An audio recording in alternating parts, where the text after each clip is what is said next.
How can social impact investing help create a better world for everyone?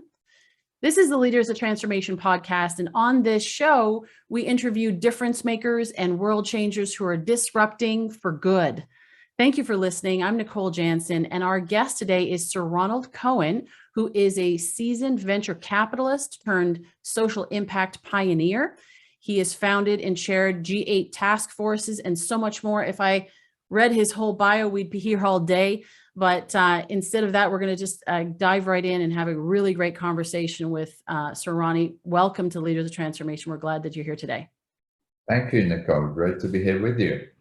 It is a pleasure, and I'm so excited to have you here. Having looked at your book, you've got your book, Impact,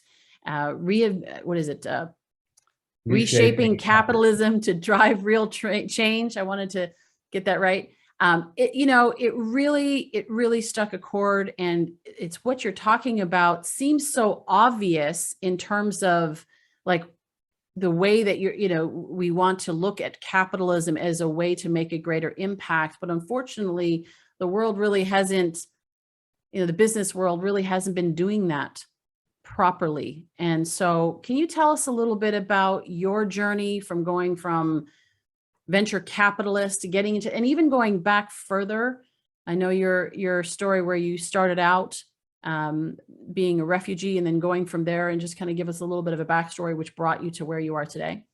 Sure, Nicole. So as you say, I started life in Egypt, and at the age of 11 was kicked out after the Suez crisis, and went to the UK with my family, and was welcomed in the UK, and was a good student, and was lucky to meet an amazing teacher, thanks to whom I got to Oxford University, and then went to business school in the US at Harvard, just at the time when entrepreneurship and tech were beginning to appear at the end of the 60s. And so I became a venture capitalist and a private equity investor. And part of the reason was that the UK had a great need for jobs at the time. There were lots of people unemployed, Nicole.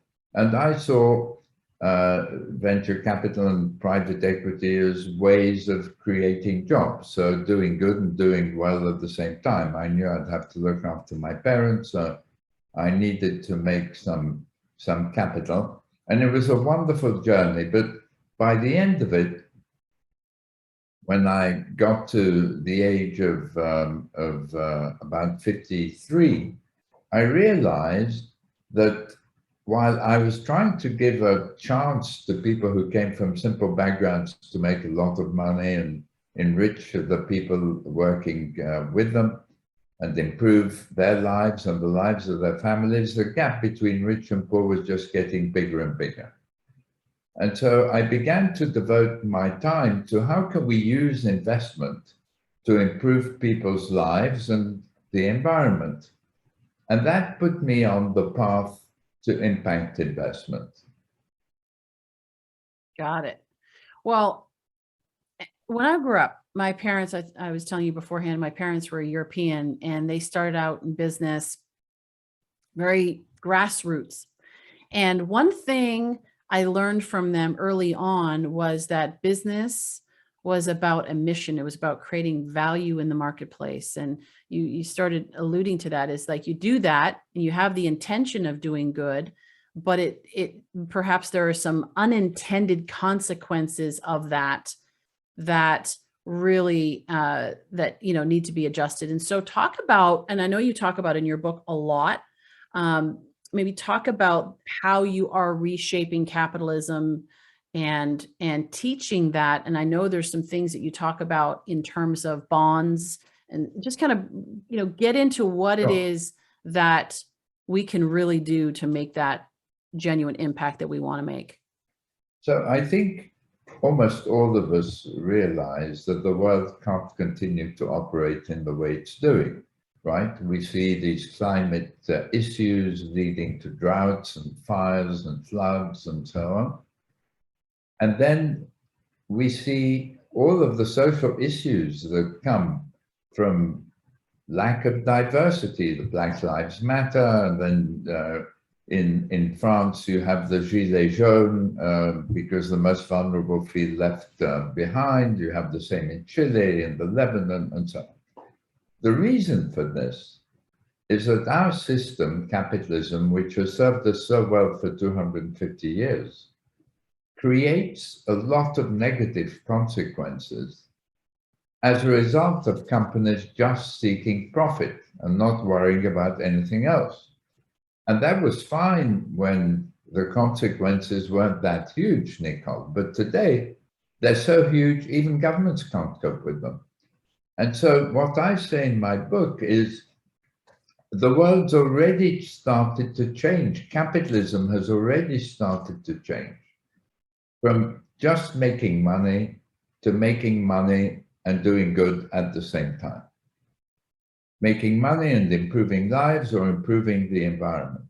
And you can see it with young people, with our children who don't want to buy certain goods from companies that are creating harm, don't want to work for those companies, but you also see it in the investment market, Nicole.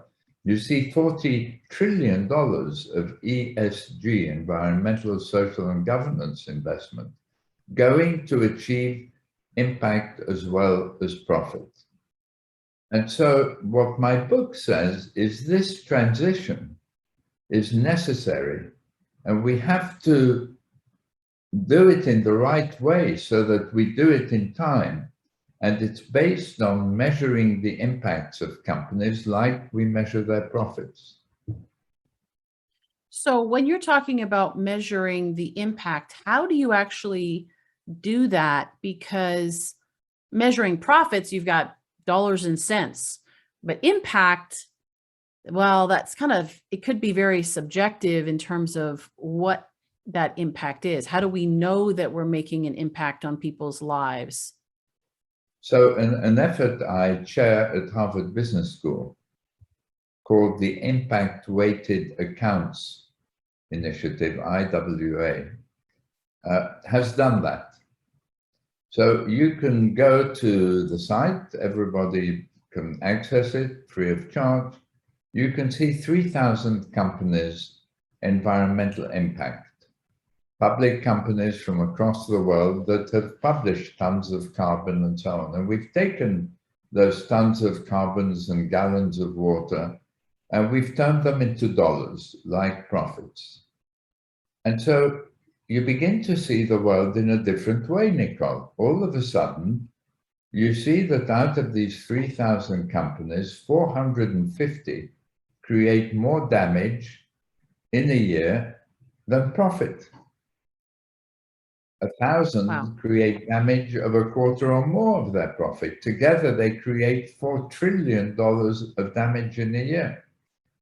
And so you begin to understand which companies are creating the damage, even within industries which create pollution naturally, like the construction industry or the chemical industry. You find some companies are doing a great job of reducing their environmental footprint, and others are doing a terrible job. And so you begin to see companies as delivering profit and impact. And then, Nicole, the penny drops. You begin to realize the companies that pollute more are worth less on the stock exchange.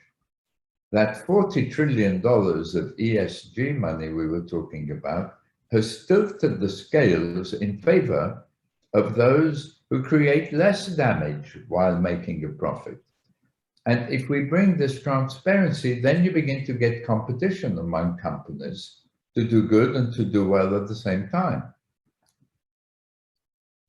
You know, it's interesting you say it, because I think that was part of the resistance, probably a big part of the resistance for years, even as you were pioneering this and introducing this, is that a lot of companies are saying, we can't afford to be environmentally friendly like you're talking about. We can't afford to be green. It costs more to do that. When in fact, there is so much proof out there that it's actually more profitable for everyone. So that's where it's interesting. We talk about capitalism. Capitalism is about profit. But capitalism, to me, coming back to what I was saying about when I grew up, it's about making an impact. It's about creating value. Well, that value is actually greater, is what I'm hearing, is it's greater when you're doing things well, because not only is it that you're profitable in the bottom line, but you're profitable in, the interest in investing in your company, the value of your stock, in the value of your employees, being able to get better talent on your team, and especially young people who want to work for companies that are doing good. So you're actually getting the best of the best, opportunities through that. So that's really, really powerful. Now, you talked about, I know in your book, you talk about this social impact bond and some of the things that you've put in place, introduced. And I know as I alluded to when I introduced you, is, working with G8, working with some of these task forces. Give us a little bit more of a sense from that perspective, what's actually going on, because perhaps some of our listeners aren't even aware that that's going on behind the scenes. They've heard of the sustainability goals, the UN sustainability goals. They've heard about this tracking, but they don't know some of the background of what's happening behind the scenes. So let me give a bit more background and then answer your question. The background I want to give is that there are three major forces today helping us to improve the world in major ways. You don't often hear that, right? One is the change in values to which you referred, of young people not wanting to buy products, work for companies that create damage. And we've seen this $40 trillion now going to try to do good and do well at the same time. That's a major force. The second major force, Nicole, is technology. You look at artificial intelligence, machine learning, augmented reality, the genome and computing coming together. We're going through a revolution again in technology. But this time, it enables us to deliver impact to improve people's lives and the environment in even more powerful ways than the previous generation of technology did, okay? And then the third major force is this transparency on the impacts of individual companies, because that technology enables us, again, through artificial intelligence and big data this time, to look at the company and measure not just its profit, but the impact it creates from its operations on the environment, on people, through its employment practices. And of course, very importantly, on people and planet through its products. The fact that we can now measure the impacts of companies enables that $40 trillion and the talent that you were talking about to go to the right companies. Now, take a company like Tesla. Tesla's share price multiplied 7 times in 2020. At the same time, the price of ExxonMobil stock went down by 2/3 over 3 years. Why? Because Tesla was bringing an improvement in the environment through electric vehicles, and ExxonMobil was doubling up on fossil fuel pollution. In fact, if you look at the Harvard data, you see ExxonMobil creates $39 billion of pollution damage a year from its operations, without the damage caused by the use of the oil it brings out of the ground. And its competitors, Shell, 23 billion damage, BP, 14 billion damage, are doing a much better job. So this is what's happening generally. Now, what's interesting behind the scenes, as you put it, is we're beginning to find capital going in the direction of impact. Now, a lot of our listeners today are probably not aware that there are now corporate bonds of companies where if they achieve a social goal, which is set out in the bond document, which may be getting Novartis's, which is a pharmaceutical company, as you know, drugs to reach the most vulnerable people, or a green objective, like bonds where you have targets for reduction of pollution, then the interest rate actually falls for the company. So if the company does good, the investors accept a lower interest payment, okay? That came from the thinking that you talked about, the social impact bond, which I'm very proud to have played a hand in inventing 10 years ago. And these impact bonds are bonds where the return depends on improving people's lives. So you can have a bond that addresses young prisoners going back to jail. The greater the reduction in the number that go back to jail, so get into jobs, then the bigger the return for the investor. And so you can begin to see now impact guiding investment. And all of us on, this webinar are able to buy the stocks of companies that do less harm, or the stocks of companies that are seeking to do good. And as you were saying earlier, we're discovering that by doing that, we actually get a better return, because the fossil fuel companies are now being looked at as companies whose days are numbered, like the early days of technology did for a lot of businesses. And that's why I talk in my book about the impact revolution being like the tech revolution. And it's not an exaggeration. I was there at the age of 26 at the beginning of the tech revolution. I saw these new technologies disrupt the business models of the biggest firms, the biggest leaders, IBMs and others, and outpace them in ways that left them looking like real laggards, right? The same is happening now with impact. The companies that refuse to combine doing good and doing well are going to lose the talent, the customers, and the investors. And over time, their values are going to decrease because of that. So what that's going to do is it's going to force them ultimately to adapt. It's the innovation. It's like, this is no longer an option. It's not a question of if anymore. It's going to have to be a question of how do we do it? And to your point, you talked about doing no harm and actually doing good. Talk for a moment about that distinction, because it's one thing to say, well, great, they've reduced, let's say, compared to ExxonMobil, 39 billion, in cost. Shell is less than that. Others are less than that, but they're still doing harm. But we've ultimately got to shift that to doing good. So talk about that distinction, because some companies actually think, we're reducing our carbon footprint. Well, great.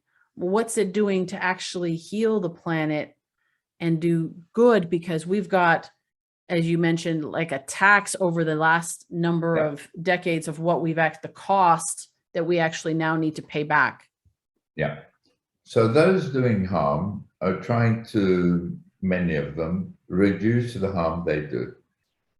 But the new generation of disruptors through technology and innovation are trying to do good. So you like avoiding pain, seeking pleasure. Like it's totally different. Like investing in clean energy instead of reducing the pollution of the fossil fuel companies.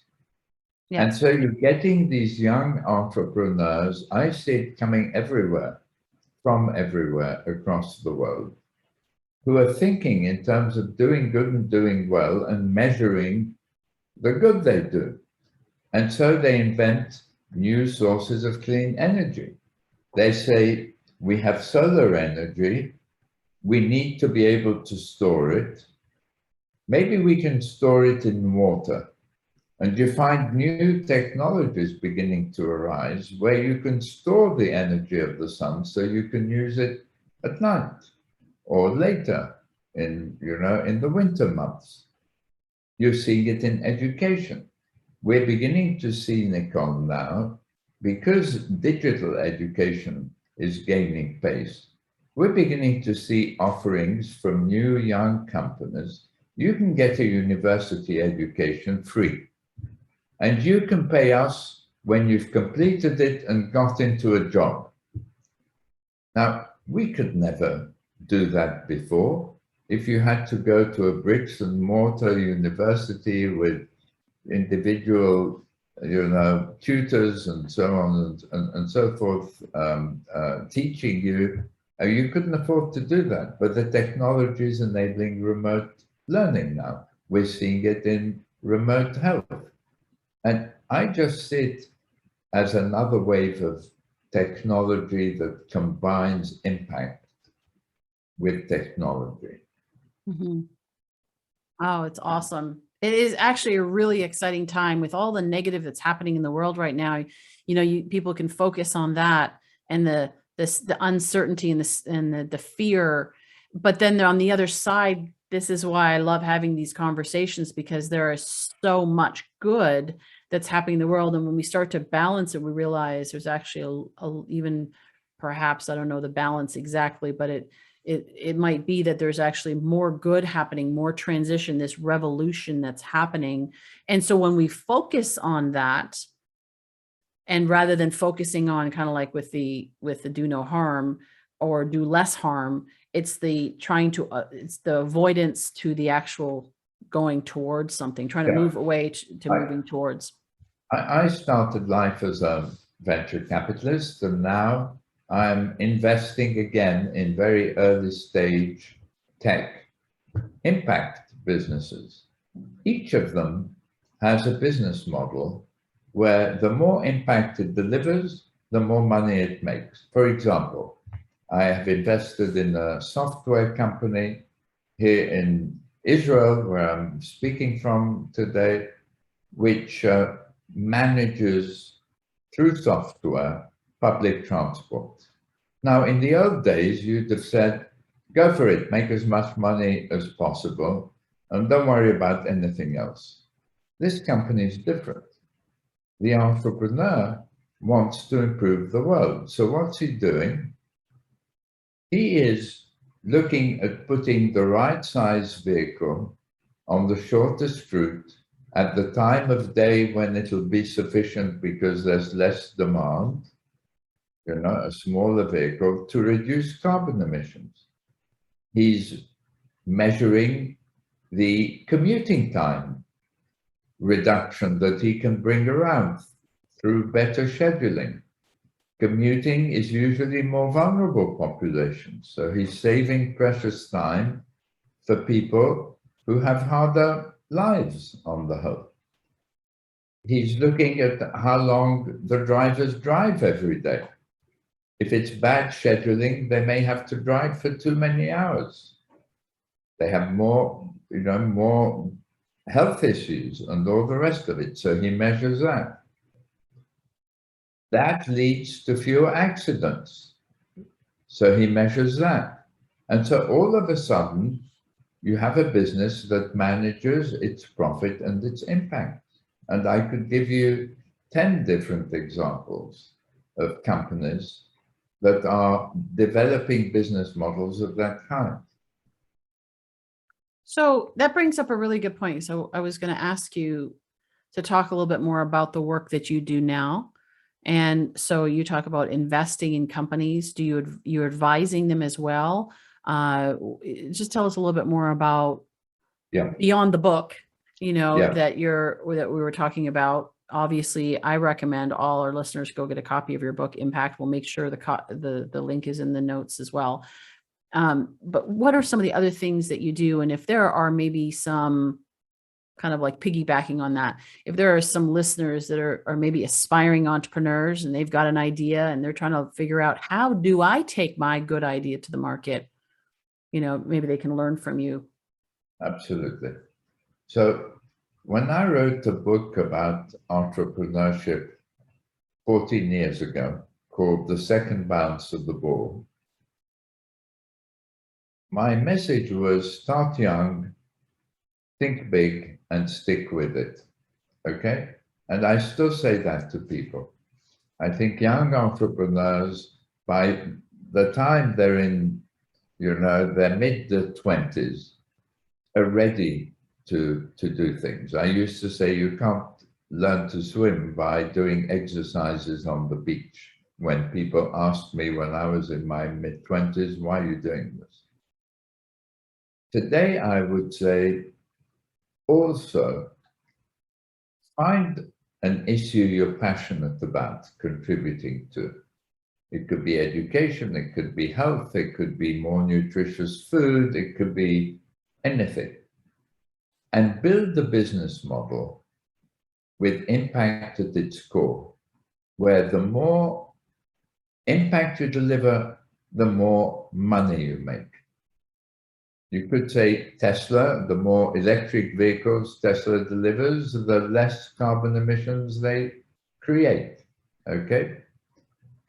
That will give you the best chance of the greatest success. Why? Because you'll be able to attract the talent more easily, the customers more easily, and today the investors more easily, because that's where the smart money is going. So with that in mind, okay, so we build the model, we build it with impact first, and it's got to make profit, of course, but it's profit in all ways, in terms of impact. And perhaps even that word impact is going to at some point supplant profit, because the profit is the impact. Where would they go? And this may be a very simple question for you, but where do they go to start? You've got like a 20 something, mid 20 something, or maybe there's a mid 40 or mid 50 something even listening, like me, who's 49, thinking like, hey, I've got this great idea. I have no idea. Okay, so I built a business model, but now I'm looking for those investment dollars. Now I'm looking to be able to put some finances behind it to get it started. So you're beginning to get a new type of investor that's an impact fund. It started with the private equity industry. The leaders of the private equity industry, names some of our viewers today have heard of, like KKR or TPG or Bain Capital or my old firm Apex Partners, are launching impact funds. This says the investors in these funds want companies that improve the world and make money at the same time, unlike the old model of making money and creating problems. They want companies that bring solutions. In the same way that you were asking me before, reducing harm isn't enough because it doesn't bring solutions. If you bring solutions, then you really do help to improve the world. And investors want that today. Why do they want that? If they're pension funds, their pensioners are pushing them in that direction. If they're asset managers, their clients whose children are pushing their parents are going in that direction. That's how we get to $40 trillion. So if I were starting out today and I was trying to raise money for an impact venture, I would look for some of the specialist impact funds. So there's one I've been associated with called Bridges Ventures. It's active in the US as well as Europe and Israel. And these are funds run by people who truly believe in this. They have a sense of purpose and profit. Is there a percentage, kind of like a threshold to get that interest, where they need to be sort of shooting for? Like, I want to create this product. I want it to create impact in X, Y, and Z areas, but it can't just make 1, 2, 3% impact. It needs to kind of hit a certain point. Is there any kind of benchmark on that? Look, it needs to be competitive with everything else in the market. Okay. There are some cases where you can deliver great impact with lower profit. And there are funds like the Acumen Fund, which are happy to accept that. Like, they raise money from investors who worry about greater impact, even if it means lesser profit. But the bulk of impact investment is seeking to achieve market returns or better. You don't need to sacrifice return. Yeah. I'll give you a very eloquent example of what I mean by you don't need to sacrifice. There's a great company in Israel called Orcam. I talk about it in the book. And it created spectacles to help the blind to see. These are spectacles that whisper into the ear of the wearer the page of the book they're reading, the envelope in their hand. It can recognize 300 people who have previously been inputted into them. Now you'd say, wow, that's an amazing impact venture. And it is. It has the potential to help 35 million blind people and 250 million people with impaired vision. But if you think like an impact entrepreneur, you ask yourself an additional question. How can this technology help the greatest number of people in the world? And you get a surprising answer, Nicole. The answer is, what if you provided these spectacles to the 800 million illiterate adults in the world? If they could take somebody who's uneducated and enable them to read, what would that do for their lives and their livelihoods? And then, how big's your market, Nicole? 1.1 billion instead of 300 million.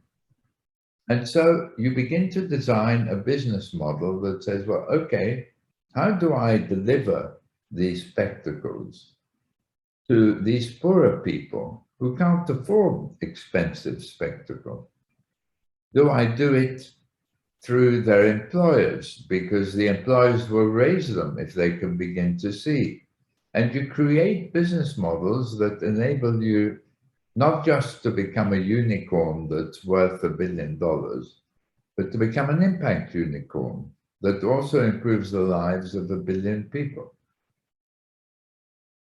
Yeah, I love that example. And one of the things I love doing on this show and bringing guests on our show that make people think differently, that cause us to think outside the box of what's possible. And what you just described there is this, yes, and how else can we use this product to make an even greater impact? And so when I was referring to the percentage, I actually wasn't referring to monetary, I was referring to the impact itself in terms of being able to, a percentage of the marketplace that you can impact with your product. And you actually answered it even better, is just saying, here's an example of how you can scale. So think big, still think big, understand you're going to start small, but then look at, don't get stuck, is what I heard, is don't get stuck in the initial market. It's the, in a good way, the unintended benefit that could potentially come out of it, that you know, developing this for people who are blind, but now it can also help this other group. So that's fantastic. Thank you so much. And, you know, there's so many questions I could ask you in terms of in detail and so forth. I would love to hear, as we wrap up though, what is the question from your perspective? What is the question that I haven't asked that would be the most useful for our listeners as we wrap up? I think that question is, when are we going to look at the impact of a company the same way we look at its profit? And the answer is within 3 to 5 years, Nicole. Regulators are beginning to look at climate transparencies, diversity transparency. In the EU, there are laws now. If you want to raise investment funds that are called ESG, environmental, social, and governance, that are supposed to bring you improvement, you have to prove it. And I think this fact that the impact information flowing through Harvard and other places reveals that if you have a positive impact, you're worth more. That's going to force regulators to act. Because if the impact data affects the stock price, then we should all have that data at the same time. And it should be comparable, and the numbers should be audited. And so all of us should keep our eyes on ways of hastening the arrival of this impact transparency by talking to our political leaders, by speaking within our companies where we work about measuring our impact, by bringing impact measurement to our exciting ventures. One last question. Which countries, because I know you work around the world, which countries tend to be more forward thinking in this space? So Europe has tended to start earlier, but the US is really picking up momentum now with the Biden administration. And the US, when it comes to financial innovation, and this is part of financial innovation, is the best country in the world to take advantage of it. So I think it's coming from the US and from Europe. But Asia is also beginning to be interested in it. And the question is, can we get the Biden administration now to give us this transparency? Because in many ways, it's our right to have this transparency. When we go shopping, we have the right to know whether the company that's bringing us the box of food products off the shelf is doing harm or doing good, and whether we should be buying its competitors' product. Yeah. Thank you so much. I appreciate this. It's inspiring. And when you talk about 3 to 5 years, it's exciting. I know you are at the forefront of this. And to see this must be exciting for you also to see it finally coming into fruition as it is. So thank you so much. I appreciate you, Sarani, for being here. Very much enjoyed that conversation, Nicole. Thank you for everything you do. Oh, my pleasure. My pleasure. And for our listeners, go get a copy of Sir Ronald Cohen's book, Impact, Reshaping Capitalism to Drive Real Change. Also go to his website, sirronaldcohen.org. We're going to make sure that's, of course, all in the show notes, but go there and check out what he's doing. And, you know, I'm excited to hear this, the ideas that are going to come out of this conversation. And hopefully it has stimulated, because I believe that everybody is capable of being a leader of transformation in some way. Everybody has that brilliant idea, or why don't we do it this way? Or what about that? And it's when we take those ideas and follow through and take action on them that change happens. And so I encourage you, if you're listening out there, to go, you know, take action, take that, dust that idea that you might have had on the shelf and you said, oh, nobody's going to pay attention to that, and dust it off, reevaluate it, create a business model like Sarani talked about here, create that business model with impact first, but also profit following behind. And really, and you don't have to sacrifice the profit for the impact, and recognize that. Get some people around you. Maybe you need some mentors, some people that can advise you. You might have the great idea, but maybe you need some advisors around you to help develop that business model. Don't let that stop you. Don't let age stop you. Don't let that inexperience stop you, because some of the most brilliant ideas came from people that didn't really know what they were doing, but they followed their heart and they followed the learning process. They just got themselves in the water, if you will, as the example that Sir Ronald used earlier. Get in the water. That's where you learn to swim. And so we encourage you that. We'd love to hear your stories. You can go on leadersoftransformation.com. You can reach out to us there. You can follow us, of course, on social, Leaders of Transformation. And we'd love to hear your stories as you're doing that, and celebrate what you are doing to make a greater impact in the world and make this world a better place for everyone. So I thank you. We appreciate you. And we look forward to seeing you in the next episode of Leaders of Transformation real soon.